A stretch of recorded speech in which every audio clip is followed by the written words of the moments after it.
Hello കൂട്ടുകാരെ, welcome to my channel. ഇന്ന് ഞാനൊരു ഡേ ഇൻ മൈ ലൈഫാണ് കാണിക്കാൻ പോകുന്നത്. ഇന്ന് നല്ല തെളിവുള്ള ഒരു ദിവസമാണ്. രാവിലെ തന്നെ പണിക്കാരെത്തിക്കഴിഞ്ഞു. അവർ ജോലിക്കായിട്ട് തോട്ടത്തിലേക്ക് പോവുകയാണ്. ചേട്ടനും അവരോടൊപ്പം പോയിട്ടുണ്ട്.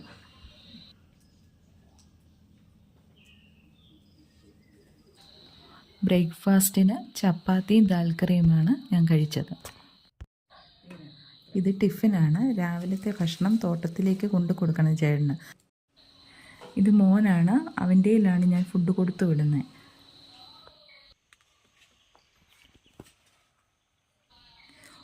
ഓരോരോ പണികൾ ഇങ്ങനെ നടന്നുകൊണ്ടിരിക്കുകയാണ്. കുറേ ദിവസത്തെ മഴയ്ക്ക് ശേഷം നല്ലതായിട്ടൊന്ന് വെയിൽ തെളിഞ്ഞതാണ്. അപ്പോൾ മുടങ്ങിക്കിടന്ന കുറേ പണികളുണ്ട്. കുറേ നാളായിട്ട് നല്ല വേനലായിരുന്നല്ലോ, അത് കഴിഞ്ഞ് നല്ല മഴയും. ഈ രണ്ട് കാലാവസ്ഥാ വ്യതിയാനങ്ങളെല്ലാം കാരണം തന്നെ തോട്ടത്തിലെ കാര്യം മുഴുവൻ കഷ്ടത്തിലായി. ഇനിയിപ്പോൾ ആദ്യം തൊട്ട് ഒന്നേന്ന് തുടങ്ങണം. ചെടികളെല്ലാം ആരോഗ്യമെല്ലാം നശിച്ചു, ഒന്നും പറയണ്ട, വളരെ കഷ്ടമായിരുന്നു. റീപ്ലാന്റേഷൻ നടക്കുകയാണ്.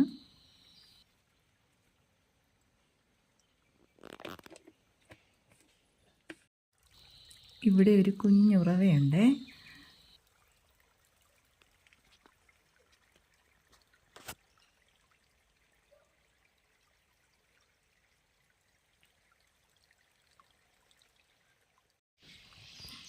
ഏലത്തിനുള്ള മരുന്നടിയാണ് ഈ നടക്കുന്നത്.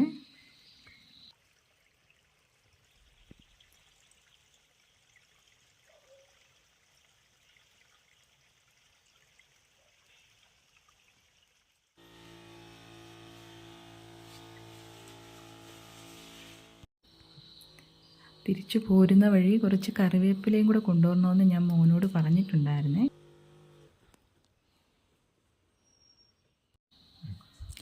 നേരെ ഉച്ചയായേ. നല്ലപോലെ വെയിൽ തെളിഞ്ഞ നല്ലൊരു ദിവസമായിരുന്നു ഇന്ന്. പണിയൊക്കെ നടന്നുകൊണ്ടിരിക്കുകയാണ്. ഈ പയ്യനിൽ നിന്ന് നമ്മുടെ വീടിനടുത്ത് തന്നെയാണ് പണിയുന്നത് കേട്ടോ. അപ്പടി കാട് പിടിച്ചായിരുന്നു ഈ മഴയ്ക്ക്. ഒത്തിരി ദിവസമായിട്ട് നല്ല മഴയായിരുന്നു, നിർത്താത്ത മഴയായിരുന്നേ. ഇത് എനിക്ക് കിട്ടി ഇത്തിരി കുഞ്ഞന്മാരെ കണ്ടോ. ഒരു ഉരുളക്കിഴങ്ങ് ചെടിയിൽ നിന്ന് കിട്ടിയതാണ് എനിക്കിത്. ഞാൻ പിന്നെ മറ്റുരുളക്കിഴങ്ങിൻ്റെ കൂടെ ഇതും കൂടെ ചേർത്ത് പണിക്കാർക്ക് നല്ലൊരു മെഴുക്കോട്ടി വെച്ച് കൊടുക്കാമെന്ന് ഓർത്തു. അവർക്ക് ഈ കിഴങ്ങ് കൊണ്ടുള്ള മെഴുക്കോട്ടിയൊക്കെ കൂടുതൽ ഇഷ്ടമാണ്. അങ്ങനെ ഞാൻ പെട്ടെന്നൊരു കറിയാവുമല്ലോ, അതിനായിട്ട് ഞാൻ ആ കുഞ്ഞൻ കിഴങ്ങും നമ്മുടെ മറ്റേ ഉരുളക്കിഴങ്ങിൻ്റെ കൂടെ ചേർത്ത് പെട്ടെന്നൊരു മെഴുക്കോട്ടി തയ്യാറാക്കാമെന്ന് ഓർത്തേ. അതിനുള്ള തയ്യാറെടുപ്പിലാണ്. ആദ്യം ഞാൻ ഇത് പാത്രത്തിലിട്ടൊന്ന് വേവിച്ചു. ഞാനിങ്ങനെയാണ് ഉണ്ടാക്കുന്നത്. പിന്നെ വെന്ത് വെള്ളമെല്ലാം വറ്റിക്കഴിഞ്ഞ് പിന്നെ കടുകും മുളകൊക്കെ പൊട്ടിച്ച് കറിവേപ്പിലയൊക്കെ ഇട്ട് എണ്ണയിലിട്ട് നല്ലപോലെ തോർത്തി എടുക്കുക ഞാൻ ചെയ്യുന്നത്. ഞാനിങ്ങനെയാണ് ഉണ്ടാക്കുന്നത്. അല്ലാതെ ഉണ്ടാക്കാറുണ്ട്, കൂടുതലും ഞാൻ ഇങ്ങനെയാണ് ഉണ്ടാക്കുന്നത്. സാധാരണ ഞാൻ മുളക് പൊടി, മല്ലിപ്പൊടി, നമ്മുടെ മസാല ഇതൊക്കെ ഇട്ട് നല്ല ബ്രൗൺ കളറിലാണ് ചെയ്യുന്നത്. എനിക്കിന്നിങ്ങനെ ഒരു യെല്ലോ കളറിൽ വെക്കണമെന്ന് തോന്നി. പക്ഷേ തലേ ദിവസമൊക്കെ ഇങ്ങനെ ഒരു മസാല കറികളായിരുന്നു കഴിച്ചത്. അത് കാരണം ഇന്നെന്തോ എനിക്ക് ഇന്നിങ്ങനെ വെറും ഒരു പ്ലെയിനായിട്ടൊരു യെല്ലോ കളറിൽ ഒരു മെഴുക്കോട്ട് വെച്ചാൽ എന്താണെന്ന് തോന്നി. ഇത് ഉച്ചയൂണാണ്. ഉച്ചയ്ക്ക് ഞാൻ ചോറെടുത്തു. പിന്നെ കറികളായിട്ട് എന്തുവാ ഞാൻ എടുത്തതെന്ന് വെച്ചാൽ നെല്ലിക്ക അച്ചാറെടുത്തു. പിന്നെ ഞാൻ വെണ്ടയ്ക്ക മസാല തീയൽ വെച്ചിട്ടുണ്ടായിരുന്നേ, അതെടുത്തു. പിന്നെ ഞാൻ നമ്മുടെ കിഴങ്ങ് മെഴുക്കോട്ട് വെച്ചില്ലേ, അതെടുത്തു. പിന്നെ ഒരു മീൻ വറുത്തോടെ എടുത്തു. പിന്നെ ഒഴിക്കാനായിട്ട് സിമ്പിൾ മോര് കാച്ചിയത്. എനിക്ക് ഈ കറി കോമ്പിനേഷന് ഒത്തിരി ഇഷ്ടപ്പെട്ടു കേട്ടോ. കുറച്ച് ജാതിക്ക കൊണ്ടുവന്നേ പറമ്പിൽ നിന്ന്. എനിക്കൊന്ന് അച്ചാറാക്കണം. പിന്നെ ഞങ്ങളെല്ലാം ചായയും കേക്കുമാണ് കഴിച്ചത്. ഇത് വെട്ട് കേക്കാണ്. പിന്നെ കുളിയെല്ലാം കഴിഞ്ഞ് വിളക്ക് കൊളുത്തി നാമം ചൊല്ലി പിന്നെ 8:30 ആയപ്പോഴത്തേക്കിന് അത്താഴം ഉണ്ണാനുള്ള തയ്യാറെടുപ്പായി.